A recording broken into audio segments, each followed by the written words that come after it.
السلام عليكم ورحمة الله وبركاته.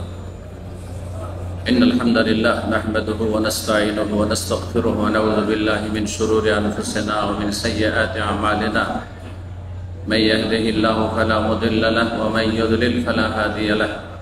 وأشهد أن لا إله إلا الله وحده لا شريك له وأشهد أن محمدا عبده ورسوله صلى الله تعالى عليه وعلى آله وصحبه وسلم تسليما كثيرا. أما بعد أعوذ بالله من الشيطان الرجيم وإنك لعلى خلق عظيم.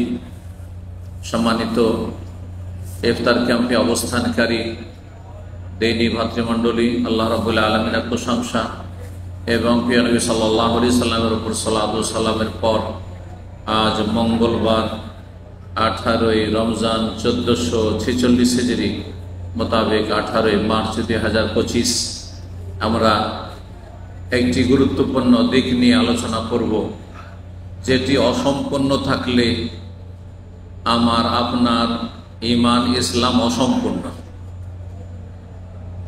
যেটি দ্বীন ইসলামের অত্যন্ত একটি গুরুত্বপূর্ণ দিক, যেই ক্ষেত্রে অনেকেই অবহেলা করে থাকেন অথবা বেপরোয়া জীবনযাপন করেন, আর তা হচ্ছে চরিত্র গঠন, আখলাক চরিত্র।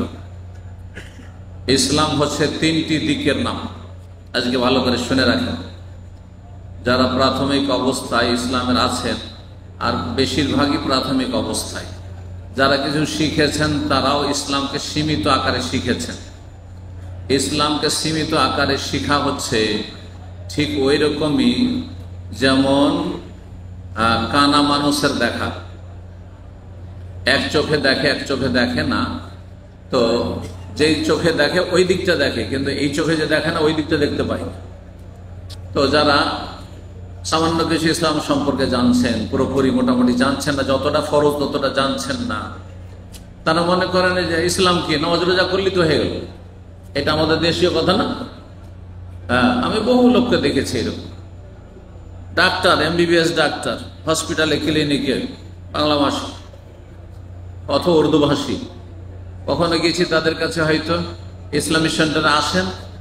হ্যাঁ, কেউ তো আচ্ছা ঠিক আছে, যারা একটু সামাজিকতা আছে বলে ঠিক আছে ইনশাল্লাহ ইনশাল্লাহ আসুক আর না আসুক ইনশাল্লাহ আসবো, আর ব্যস্ততা ইত্যাদি। আর কিছু লোক আছে, হ্যাঁ আলহামদুলিল্লাহ নামাজ রোজা করছে। একজন ডাক্তারের কথা আমার ভালো মনে পড়ছে, আলহামদুলিল্লাহ আমার নামাজ রোজা আমি করি। তো ইসলামী সেন্টারে যাওয়ার উদ্দেশ্য, ওর কথা হচ্ছে যে কি নামাজ রোজা শিখা, হ্যাঁ নামাজ রোজার দিকে আগ্রহী হওয়া, তো নামাজ রোজা করি, তো ব্যাস ইসলাম হয়ে গেল। এর নাম এতটুকু ইসলাম, কানা লোকের ইসলাম। শুধু নামাজ রোজাতে ইসলামকে সীমিত মনে করা কানা লোকের ইসলাম। তা ইসলামকে দুই চোখ দিয়ে দেখতে হবে। কোরআনের সূরায়ে ফাতিহা থেকে শুরু করে সূরায়ে নাস পর্যন্ত 114টি সূরাতে যতগুলি বিষয় রয়েছে মানব জীবনের সাথে সম্পর্কিত, সবগুলি বিষয়ের বাস্তবায়নের নাম, পালন করার নাম হচ্ছে ইসলাম। এবং কোরআনে কারিমে বড়ই সারসংক্ষেপ বর্ণনা করা হয়েছে ঈমান ইসলামের, দ্বীনের। সুতরাং তার বিশদ বর্ণনা রাসূলুল্লাহ সাল্লাল্লাহু আলাইহি ওয়াসাল্লামের সুন্নাহে হাদিসে রয়েছে। সুতরাং হাদিসের আলোকে কোরআনের আয়াতের তাফসীর ব্যাখ্যা জানতে হবে এবং সেই অনুযায়ী আমল করতে হবে, তাহলে ইসলাম পালন হবে। তো ইসলামের তিনটি দিক আছে বললাম, তাই না? ভালো করে মুখস্থ করবেন, ভুলবেন না। একটি হচ্ছে বিশ্বাসের দিক, যার নাম আকীদা। বিশ্বাস, বিশ্বাস দুই রকম, হ্যাঁ, সহি বিশ্বাস আর ভুল বিশ্বাস, তাই না? কেউ কিছু বিশ্বাস করে সহি শুদ্ধ বিশ্বাস, আসলে বাস্তব, আর অনেকে বিশ্বাস করে অবাস্তব, মিথ্যা বিশ্বাস, হ্যাঁ ভ্রান্ত বিশ্বাস। এই জন্য বলা হয় এই বিশ্বাসটি ভ্রান্ত বিশ্বাস, ঠিক কিনা? তাহলে আকীদা মানে ধর্মীয় বিশ্বাসটা সহি শুদ্ধ হইতে হবে। বিশুদ্ধ আকীদা অন্তরে বিশ্বাস করতে হবে, জায়গা দিতে হবে এবং সেই অনুযায়ী জীবন যাপন করতে হবে। সেই অনুযায়ী আপনাকে মুসলিম হইতে হবে, সহি আকীদাওয়ালা হইতে হবে। বিশুদ্ধ আকীদা আল্লাহ এক, আল্লাহর সাথে কোনো শরীক নেই, কোনো শরীক নেই। তার কাজেও শরিক নেই। তাওহীদের কথা আলোচনা করেছি 2-3 দিন আগে। তার কাজেও শরিক নেই, তার ইবাদতেও শরিক নেই, তার নাম গুণাবলিতে কেউ শরিক নেই, কোনো কিছু তো শরিক নেই। এমনকি রসুলও আল্লাহর শরিক না, রসুল আল্লাহর গোলাম, আবদুহু ওয়া রাসূলুহু। কি শাহাদাত দিচ্ছেন? কালিমা শাহাদাত, ওয়া আশহাদু আন্না মুহাম্মাদান আবদুহু ওয়া রাসূলুহু। আমি সাক্ষী দিচ্ছি যে মুহাম্মদ সাল্লাল্লাহু আলাইহি ওয়াসাল্লাম আল্লাহর বান্দা, আমি আল্লাহর বান্দা, নবী আল্লাহর বান্দা। কিন্তু যেমন আপনার ঘর আর মক্কার কাবা ঘর যেমন পার্থক্য রয়েছে, তেমনি আমি আল্লাহর বান্দা আর নবীও আল্লাহর বান্দায় পার্থক্য আছে। নবী আল্লাহর বান্দা মানে আমার সমান হয়ে গেল না বান্দা করলে, বুঝছেন? হ্যাঁ, যেমন আপনার ঘর আর কাবা ঘর সমান নয়, আপনার বাড়ি আর ইফতার ক্যাম্প আর মসজিদ সমান নয়, ঠিক তেমনি আপনিও মানুষ, আমিও মানুষ। কিন্তু একজন আলেম আর একজন সাধারণ মানুষ সমান নয়, ঠিক ওই রকমই। যেমন একটা মসজিদ, হ্যাঁ, একটা ইসলামিক প্রতিষ্ঠান আর একটা দুনিয়ার এমনি ঘর, আড্ডা দেওয়ার ঘর, সমান নয়। কুল হাল ইয়াস্তাবিল্লাযিনা ইয়ালামুনা ওয়াল্লাযিনা লা ইয়ালামুন। হে নবী বলে দাও, যারা জানে, জ্ঞানী, আলেম, আর যারা জানেন না সমান হইতে পারে? যেমন রাত দিন সমান হয় না, আলো অন্ধকার সমান হয় না, হ্যাঁ, আর তারপরে আপনার রৌদ্র আর ছায়া সমান হয় না। এইভাবে আল্লাহ বুঝিয়েছে। তো বলছিলাম সহি আকীদা আল্লাহ সম্পর্কে হচ্ছে এটি। সহি আকীদা হচ্ছে আল্লাহ কোথায় আছেন? আল্লাহ সমস্ত সৃষ্টির মধ্যে আছেন, সব জায়গায়, না সৃষ্টির ঊর্ধ্বে আছেন? সৃষ্টির ঊর্ধ্বে আছেন, সৃষ্টির সাথে মোটেই মিশে নেই। সমস্ত সৃষ্টির ঊর্ধ্বে, সমস্ত সৃষ্টি 7 আসমান পর্যন্ত, আরশ আল্লাহর সৃষ্টি, কুরসি আল্লাহর সৃষ্টি, আরশ কুরসি 7 আসমানের ওপর, তার উপরে আল্লাহ রাব্বুল আলামিন, তার আরশ। এটা হচ্ছে সহি আকীদা। আর ভ্রান্ত আকীদা হচ্ছে যে আল্লাহ সর্বত্র বিরাজমান, কুফরি আকীদা। এই বিশ্বাস ইসলামের নামে রেখে কখনো জান্নাত পাবেন না। আপনি জান্নাতের পথই ধরেননি, আপনি যাবেন মক্কা, ধরেছেন বাহরাইনের রাস্তা, তো কিয়ামত পর্যন্ত আপনি মক্কা পৌঁছতে পারবেন না যতক্ষণ ইউটার্ন করে রাস্তা সোজা না করবেন। যারা বলে আল্লাহ সব জায়গায় বিরাজমান, জান্নাতের রাস্তায় ধরে নিও।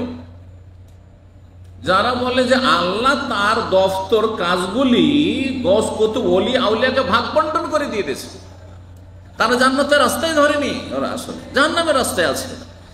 সুতরাং যত যাবে তত আল্লাহ থেকে দূরে হয়ে যাবে, এই শিরকের পথে। কথা না বাড়িয়ে, আকীদার যেহেতু আজকে আলোচনা নয়, আকীদার গুরুত্ব দেখানোর জন্য একটা দিক হচ্ছে ইসলামের আকীদা কি? বিশ্বাস। বিশ্বাস সহি হইতে হবে। আমাদের দেশে ভ্রান্ত বিশ্বাসের শেষ নেই। এমন বিশ্বাস রাখে, উদ্ভট উদ্ভট ভ্রান্ত বিশ্বাস রাখে যে একটা গন্ড মূর্খরও উচিত নয়, ওর বিবেকও বাধা দিবে। আচ্ছা, নবীর নাম বিনা উযুতে নিলে ক্ষয়ক্ষতি হবে?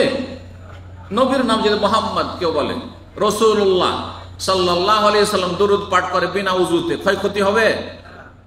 এটাই বিশ্বাস না? কারণ কোনো জায়গায় শোনেননি কোন বেদাতি মোল্লা বলেন নবীর নাম কিন্তু বিনা উযুতে না যাবে না, কেউ বলেনি। কিন্তু বড় পীর আব্দুল কাদের জিলানীর নাম যদি বিনা উযুতে নেন তো কি হবে? হ্যাঁ, পশম পড়ে যাবে। আবার কয়টা ভেঙে পড়বে? কয়টা? 2.5টা পশম পড়বে। এটা কোনো গন্ডমূর্খরও বিশ্বাস, এটা মুসলিম আরে হিন্দুরও বিশ্বাস হইতে পারে না।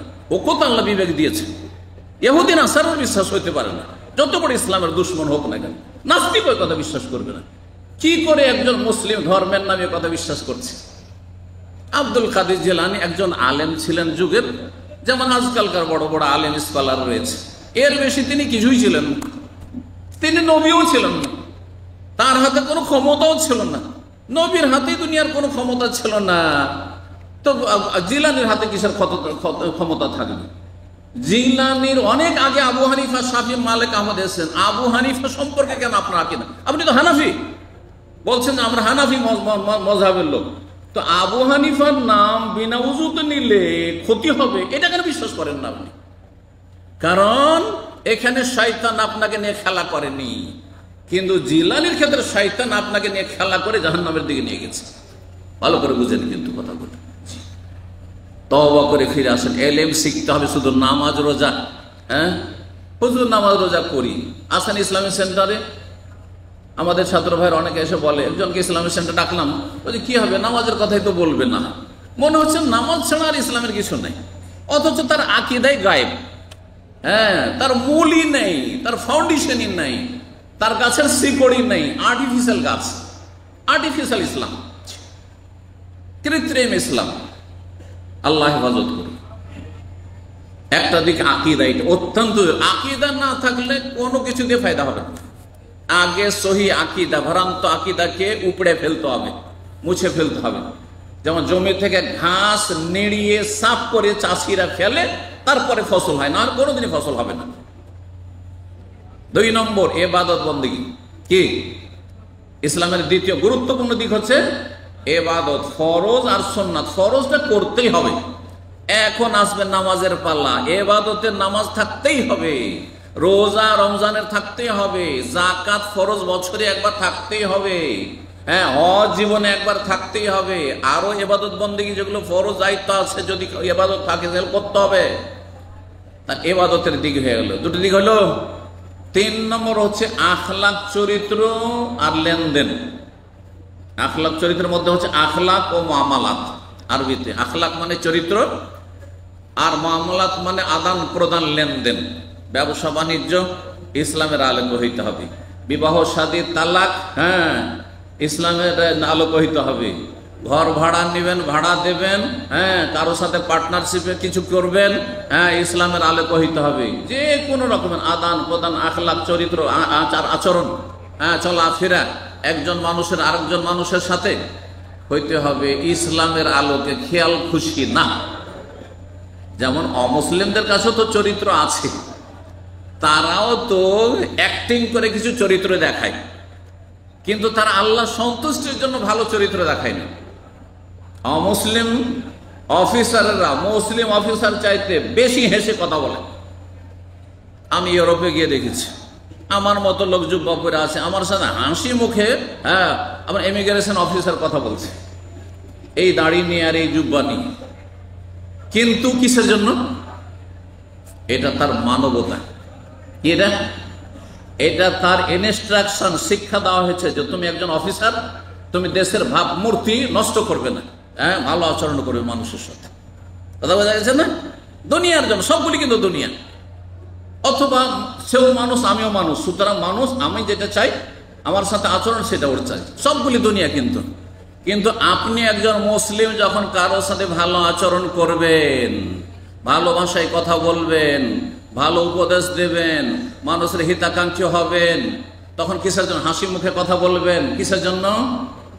আল্লাহর সন্তুষ্টির জন্য। কিসের জন্য? নেকি পাওয়ার জন্য, গুনাহ থেকে বাঁচার জন্য, আল্লাহকে রাজি করার জন্য, নবীর প্রতিবেশী হওয়ার জন্য, কামেল মুমিন, পাকা মুমিন হওয়ার জন্য, জান্নাতে উচ্চ মর্যাদা হাসিলের জন্য। এগুলি ফজিলত রয়েছে উত্তম চরিত্রের। একই কাজ, আমিও হাসি মুখে কথা বলছি, মানুষের সাথে সালাম করছি, হাসি মুখে কথা বলছি, আর একজন হাসি মুখে কথা বলছে, কিন্তু সে মানবতার খাতিরে বলছে, সামাজিকতার খাতিরে বলছে, পারিবারিক খাতিরে বলছে, দুনিয়ার ব্যবসা বাণিজ্যের স্বার্থে বলছে। আমি অনেক শিয়াকে দেখেছি, হ্যাঁ দাড়িওয়ালাকে দেখলে ইহুদি ওরকম জ্বলে না যেরকম জ্বলে, কিন্তু যদি ব্যবসার স্বার্থ থাকে, ওমরা অফিসে বাস দিতে একসময় এরা ব্যবসার খাতির আছে, তখন খুব হাসি মুখে কথা বলছে তার যার সাথে ডিলিং আছে। কিন্তু এমনি আমার সাথে যদি আপনার সাথে কোনো স্বার্থ না থাকে, তো দুনিয়ার মধ্যে সবচেয়ে বড় দুশ্মন এই খবিসদের হচ্ছে এই দাড়িওয়ালা, ধার্মিক, আহলে সুন্নাত ওয়াল জামাত, হানাফি, শাফি, মালিকি, হাম্বলি, আহলুল হাদিস, এই যারা কোরআন সুন্নাহর অনুসারী, রসুলের অনুসারী, যারা রসুলের সাথে মহাব্বত করে, যারা সাহাবায়ে কেরামদের সাথে মহাব্বত করে, যারা উম্মাহাতুল মুমিনদের সাথে মহাব্বত করে, তারা তাদের সবচেয়ে বড় দুশ্মন। আর এদের চামচা, হ্যাঁ এদের খাদেম এক শ্রেণীর লোকেরা দেশে রয়েছে, যারা ধর্মের নামে রাজনীতি করছে আর মানুষকে ইসলামের মুখোশ পরে ধোঁকা দিচ্ছে। এদের ধোঁকাবাজি থেকে সাবধান। এরা নিজেদেরকে সুন্নি বললেও এরা রাফেজিদের খাদেম, এরা ইরানের খাদেম। ভালো করে শুনে রাখেন, এরা অগ্নি পূজক মজুসিদের খাদেম। ভালো করে শুনে রাখেন। সুতরাং কখনো তাদের ধর্মীয় আবেগে আপনি আপ্লুত হবেন না। আপনি ধোঁকা খাবেন না, তারা প্রতারক। জি, আপনি ফাউন্ডেশন মজবুত করুন, আপনি এলেম শিখুন, আমল করুন, দিনের দাওয়াত দেন, এটা হচ্ছে ইসলামের খেদমত। আপনি ব্যক্তি জীবন থেকে শুরু করুন, আগে ক্ষমতা পরে ব্যক্তিকে ডান্ডা দিয়ে ঠিক করব, এটা ইসলাম শেখায়নি। জি, কথা বোঝা গেছে? আমাদের জন্য আদর্শ মক্কা মদিনা হইতে পারে, মদিনার ইসলাম আমাদের জন্য আদর্শ, আমাদের জন্য ইরান আদর্শ নয়, সেখানকার বিপ্লব আদর্শ নয়, সেখানকার আন্দোলন আমাদের জন্য আদর্শ নয়, সেখানকার নারীরা আমাদের জন্য রাস্তায় নেমে গেছে, সুতরাং আমরা নারীদেরকে নামিয়ে দেবো বোরকা পরে মিছিল করতে আর বিক্ষোভ করতে, এটা ইসলাম নয়। এগুলো জাতিকে কানাকে হাইকোর্ট দেখিয়েছে, এরা ধোঁকাবাজি করেছে এরা। সুতরাং এদের অনিষ্ট থেকে সতর্ক সাবধান। আপনাদের পাশে প্রতিবেশী তারা বসবাস করছে এবং তারা বড় বড় স্বপ্ন দেখছে এখন, কিন্তু এই স্বপ্নের বাস্তবায়ন কখন হবে না, কারণ তারা রসুলের তরিকায় নেই। ভালো করে শুনে রাখেন, ভালো করে বুঝতে বলছি বিষয়গুলি। আল্লাহ যেন বোঝার তৌফিক দান করেন। কারো ধর্মীয় ধোঁকাবাজিতে আসবেন না। আপনি এলেম শিখুন, সহি এলেম, আল্লাহর কথা রসুলের কথা শিখুন সাল্লাল্লাহু আলাইহি ওয়াসাল্লাম। তারপরে সাহাবায়ে কেরামদের তরিকার উপরে থাকুন। আর সাহাবায়ে কেরামদের জামানায় যেভাবে সমাধান হয়েছে, সমস্যার সমাধান, রাষ্ট্রীয় সমাধান, সামাজিক সমাধান, আর তারপরে বিচার বিভাগের সমাধান, সংস্কার, সেইভাবে সমাধান হইতে হবে। জি, এই কুফরি আমদানি করে নিয়ে আসলে হবে না। কুফরি দিয়ে ইসলাম কায়েম কখনো হয় না। আব্রাহাম লিঙ্কন ইহুদির মতবাদ দিয়ে কখনো সমস্যার সমাধান হবে না, শান্তি দেশে ফিরে আসবে না। আল্লাহ বোঝার তৌফিক দান করুন। বলছিলাম উত্তম চরিত্রের কথা, বলতে গিয়ে ভূমিকাতে সব কথা হয়ে গেল। তবে অল্প হইলেও সীমিত সময়ে উত্তম চরিত্রের ফজিলত বর্ণনা করো। চরিত্র যদি ভালো থাকে আর সর্বনিম্ন আপনার সহি আকীদা থাকে, মানে শিরক নাই, কুফরি নাই, আর সর্বনিম্ন আপনার ফরজ ইবাদত থাকে, মানে 5 ওয়াক্ত নামাজ আছে, 5 ওয়াক্ত নামাজ আছে, তাহাজ্জুদ নেই, তারাবি নেই, কিন্তু 5 ওয়াক্ত নামাজে মিস নেই, ফরজ রোজা সবগুলি রেখেছেন, গোটা বছর আর কোনো নফল সুন্নত রোজা রাখতে পারেননি, শুধু ফরজগুলি আদায় করেছেন। আখলাক চরিত্র ভালো থাকলে জান্নাত পাবেন। আর যদি আখলাক চরিত্র ভালো না থাকে আর পাহাড় সমান যদি ইবাদত বন্দেগী থাকে, নফল আর ফরজ, ওই দিয়ে শুধু জান্নাত পাওয়া যাবে না। এত গুরুত্বপূর্ণ। মুসনাদ আহমদ একটি হাদিস রয়েছে, সেই হাদিসটি আপনাদের সামনে বলি। নবী সাল্লাল্লাহু আলাইহি ওয়াসাল্লামের সামনে জনৈক সাহাবী আসলেন। আসার পরে বলে, ইয়া রাসূলুল্লাহ, মদিনায় 2 জন মহিলা আছে, 2 জন মহিলা এমন আছে, তাদের একজন হচ্ছে তুকসিরু মিন সালাতিহা ওয়া সিয়ামিহা ওয়া সাদাকাতিহা, একজন মহিলা অনেক বেশি নামাজ পড়ে, নফল নামাজ, সবসময় নফলে লেগে আছে, ফরজ তো পড়ে, চাস্তের নামাজ আর আপনার ওই তাহাজ্জুদের নামাজ লেগে আছে, নফল নামাজ, সুন্নত নামাজ লেগে আছে, রোজা নফল রোজা রাখে, সোমবার বৃহস্পতি রোজা, খুব বেশি রোজা রাখে, আর সাদাকা, দান সাদকা, খুব বেশি দান সাদকা করে, সবসময় দান সাদকা করে, প্রতিদিন দান সাদকা করে। ওয়ালাকিন তুজি জিরানাহা বিলিসানিহা, তবে সে প্রতিবেশীকে তার জবান দিয়ে, ভাষা দিয়ে কষ্ট দিয়ে থাকে। তার পাড়া প্রতিবেশী শান্তিতে বাস করে না তার কষ্টের কারণে, তার ঝগড়াটে হওয়ার কারণে। এত খারাপ মহিলা, ভাষা খারাপ, আচার আচরণ খারাপ, পাড়া প্রতিবেশীর সাথে তার কারো মিল নেই, শুধু মুসল্লি আছেন আমাদের দেশে এরকম লোক, সবসময় মসজিদে পড়ে আছে, কিন্তু মসজিদের মুসল্লিদের সাথেও মিল নেই। হ্যাঁ, বাপের সাথেও মিল নেই, মায়ের সাথে মিল নেই, ভাই বোনদের সাথে মিল নেই, আত্মীয় স্বজনদের সাথে মিল নেই। হ্যাঁ, নমনীয় নয় কখনো। হ্যাঁ, ভুল স্বীকার করতে রাজি না, নিজের সংশোধন করতে রাজি না, ভিতরে একটা অহংকার কাজ করছে। অথবা এই চরিত্রের সাবজেক্ট সে চর্চাই করেনি, যে চরিত্রটা যে একটা অত্যন্ত গুরুত্বপূর্ণ পার্ট ইসলামের, এইটার দিকে ভ্রুক্ষেপই করেনি, বেপরোয়া হয়েছে। এর পরিণাম কি হবে? রাসূলুল্লাহ সাল্লাল্লাহু আলাইহি ওয়াসাল্লাম জবাবে বললেন, হিয়া ফিন্নারে, এই মহিলা কোথায় যাবে? ফিন্নার মানে জাহান্নামের আগুনে জ্বলবে। সুবহানাল্লাহ। ফরজ নামাজ আছে, নফল নামাজ আছে, তাহাজ্জুদ আছে, চাস্তের নামাজ আছে, আর নফল রোজাও আছে, সব আছে, কিন্তু পাড়া প্রতিবেশীর সাথে মেল মহব্বত নাই, খারাপ আচরণ। রুমমেট তার সাথে থাকতে পারে না, তার শয়তানির জন্য, বদমাইশির জন্য অশান্তি করে। জি, যখন মানুষের ঘুমাবার সময় তখন হইচই করে, রুমমেটকে কষ্ট দিয়ে থাকে। আর যখন ঘুমাবার সময়, কথা বলার সময়, তখন সে শয়তান ঘুমিয়ে পড়ে। আর যদি তাকে বলে ভাই এই সময়টা তো ভাই ঘুমাবার সময়, তখন ঝগড়া লাগিয়ে দেয়, মারামারি লাগিয়ে দেয়। কথা বুঝতে পেরেছেন? সামান্য একটু এসি চালাবো না নিয়ে একবার মারামারি ফাটাফাটি শুরু করে দিল। হ্যাঁ, লাইট কেন জ্বালালেন, মারামারি শুরু করে দিল, ঝগড়া শুরু করে দিল। এই যে বদ চরিত্রের লোকেরা রয়েছে প্রবাসের জীবনে যারা আছেন আর রুমমেটদের সাথে শেয়ার করে থাকছেন, তারা ভুক্তভোগী। আর বিশেষ করে নামাজিরা তো ভুক্তভোগী। বেনামাজির পাল, এর মাঝে একজন দুইজন নামাজি যদি থাকে, আরে আস্তে করে কোনো করে লাইটটাও জ্বালাই না, ফজরের নামাজে যাচ্ছে, দরজাটা একটু করে খুলেছে আর লাফ দিয়ে উঠে যাচ্ছে।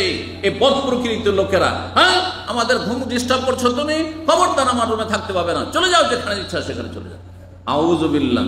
আমাদের একদিনই ভাই এসে বলছে, নামাজি ভাই, সে নতুন ছেলে, এসে বলছে শেখ সব বেনামাজি ছিল। তো আমি ভাবলাম যে আমার তো নসিহা করা দরকার, একটু উপদেশ দেওয়া দরকার।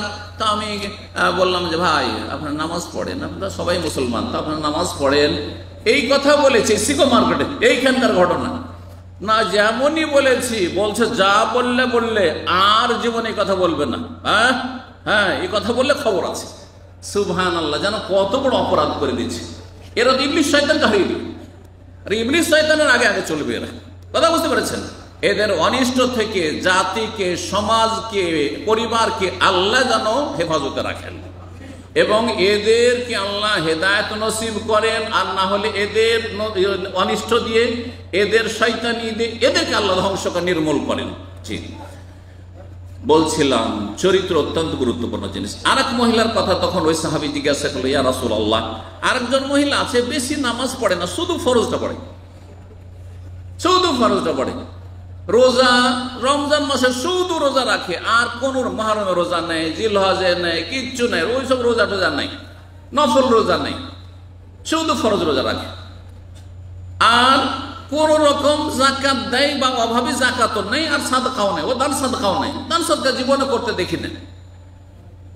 কিন্তু ওয়ালাকিন লা তুযি জিরানাহু বিলিসান, কখনো কোনো মানুষকে কষ্ট দেয় না, কোন মহিলাকে, কোন পুরুষকে, কোন পাড়া প্রতিবেশীকে কখনো জীবনে জবান দ্বারা, কথার দ্বারা, কাজ দ্বারা কষ্ট দেয়নি। সবার সাথে তার মিল মহব্বত রয়েছে এবং সবার সাথে ভালো আচরণে চলাফেরা করে।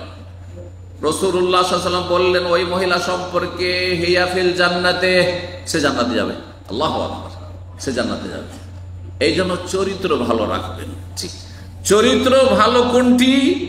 অল্প সময়ে এক কথাতে বুঝে পারেন, আপনি যেটা ভালোবাসেন অন্যের তরফ থেকে, সেটাই আপনি অন্যের সাথে আচরণ করবেন।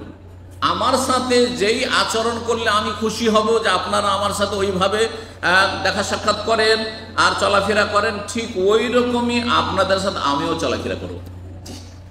চরিত্রের ব্যাপক আলোচনার প্রয়োজন রয়েছে, চরিত্রের ব্যাপক দিক রয়েছে, বিভিন্ন দিক রয়েছে।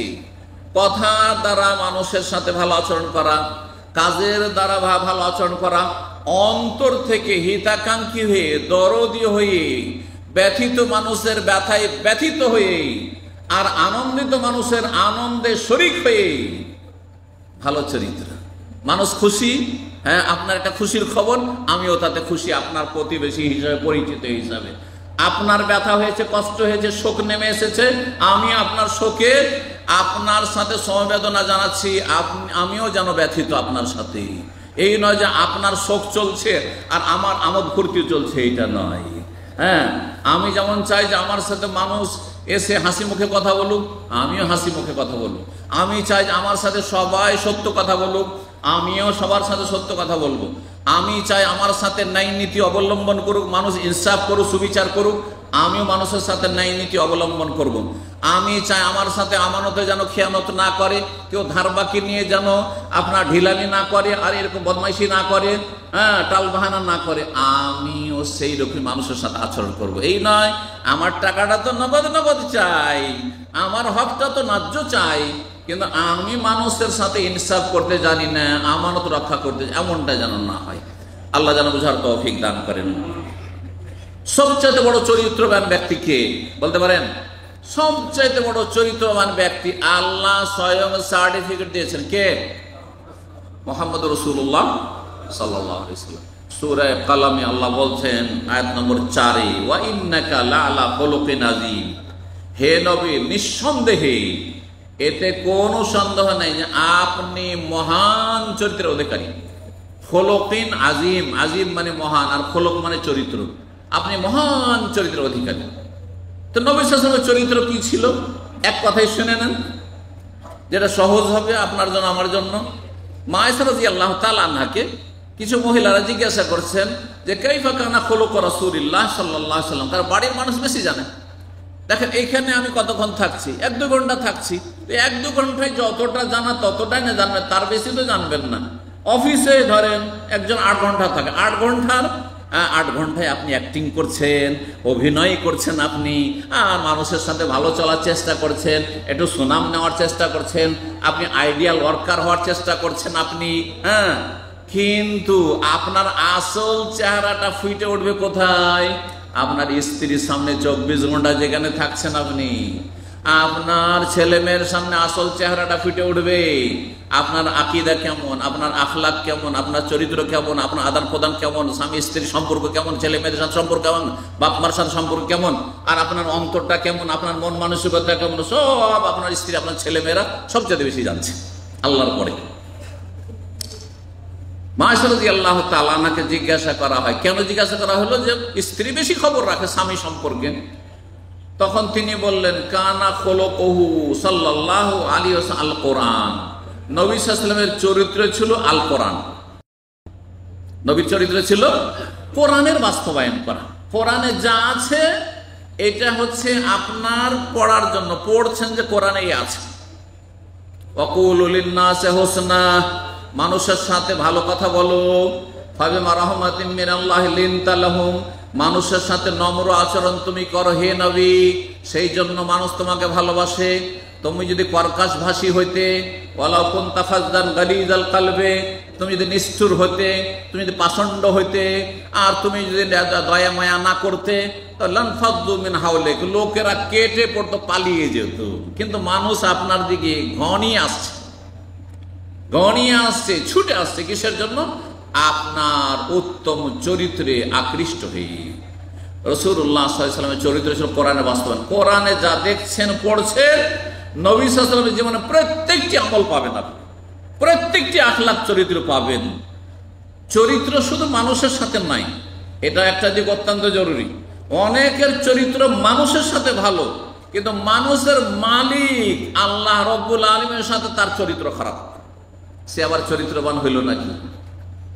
বাপ যদি জন্ম দিয়ে এতটা অধিকার রাখে, মা যদি 10 মাস পেটে রেখে এত অধিকার, এত হক রাখে, বড় ভাই বোনেরা কোলে পিঠে করে মানুষ করার জন্য এত বেশি হক রাখে, তাই না? খালা ফুফুরা এত বেশি হক রাখে, তাহলে যিনি আমাকে সৃষ্টি করেছেন, একবারে তুচ্ছ ঘৃণিত পানি থেকে আপনাকে সৃষ্টি করেছেন, আমাকে সৃষ্টি করেছেন, এবং এইরকম আল্লাহ বুঝ দান করেছেন, শক্তিশালী করেছেন, এবং কত নিয়ামত দিয়েছেন, ভিতরে নিয়ামত, বাইরে নিয়ামত, চারিদিকে নিয়ামতে সব আল্লাহ দিয়েছেন। তার সাথে ভালো সম্পর্ক হইতে হবে না?